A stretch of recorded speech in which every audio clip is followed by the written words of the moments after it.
Jetzt kann man es im Backofen rein tun. Langsam, Nati!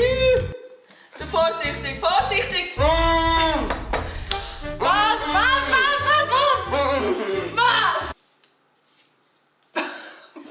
Nein! Was soll ich machen?